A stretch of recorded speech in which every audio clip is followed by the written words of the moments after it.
E aí, gente, tudo bem? Eu sou a Naka, sejam muito bem-vindos ao Clube dos Dedos Associados. Antes de mais nada, já quero deixar claro que o vídeo de hoje pode conter gatilhos para muitas pessoas, é um caso tenso e muito chocante e revoltante. Se você não é inscrito no canal, já se inscreve, curte esse vídeo, compartilha com seus amigos e ajuda a gente a divulgar um pouquinho isso daqui. Hoje a gente vai falar sobre um caso que chocou muito o Brasil nos anos 70. É um caso extremamente revoltante e até hoje não teve solução. A gente vai falar sobre a morte de Araceli.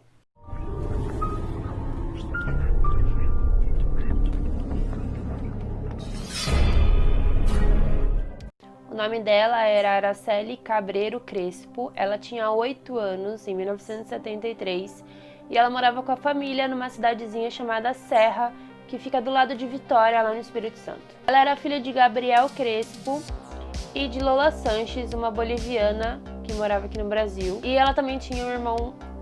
No dia 18 de maio de 1973, ela foi para a escola, era uma sexta-feira, ela estudava em Vitória, e nesse dia a mãe dela deu um bilhete pedindo que ela saísse um pouco mais cedo da escola para pegar o ônibus, senão não ia dar tempo. Então ela saiu mais cedo, ela foi vista pela última vez em um bar brincando com um gato por um adolescente. Esse adolescente também disse que ela ficou brincando com o gato e ela perdeu o ônibus que tinha passado já. No mesmo dia, obviamente, à noite, o pai dela já iniciou as buscas, já levou as fotos dela para as ruas e para jornais da região, né?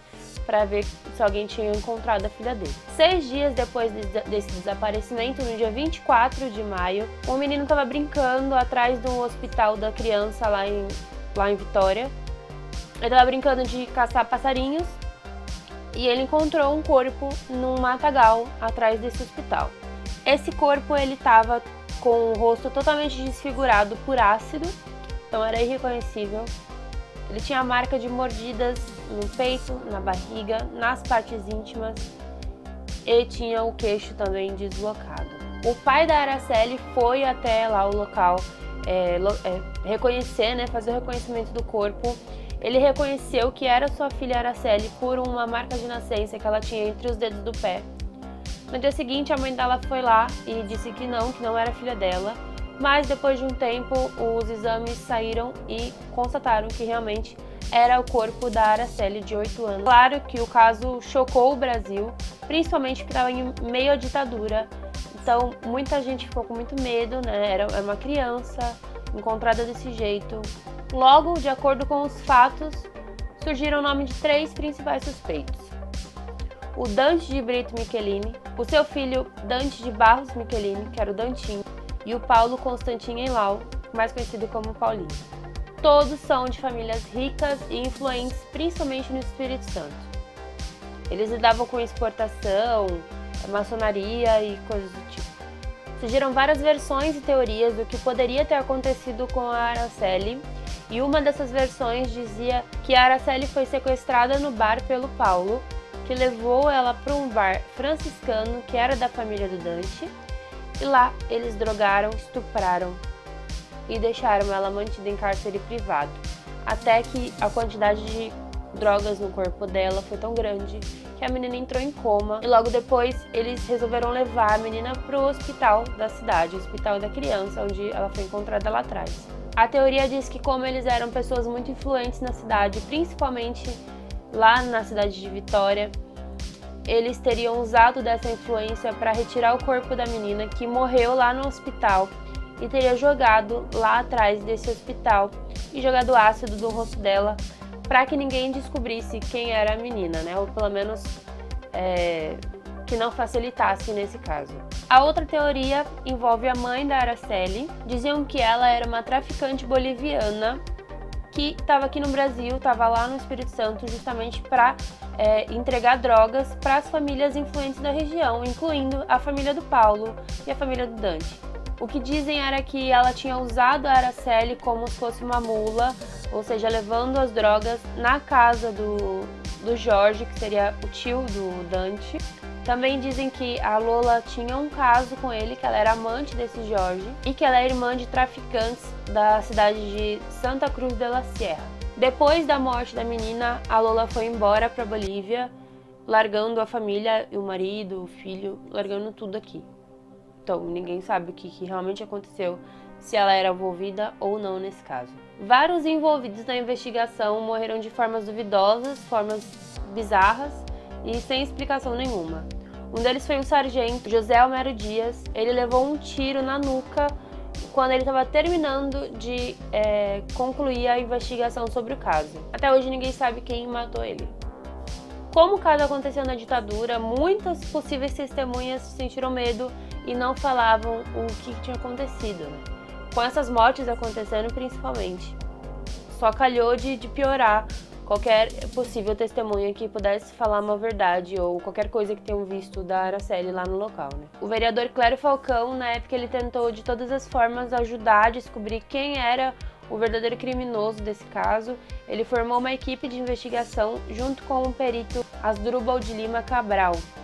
Eles conseguiram nomes de todas as pessoas que eu falei, que são as pessoas mais influentes do local, da região, e também o nome de uma peça muito importante nesse caso, que é a Marisley Fernandes. Ela era uma viciada em drogas.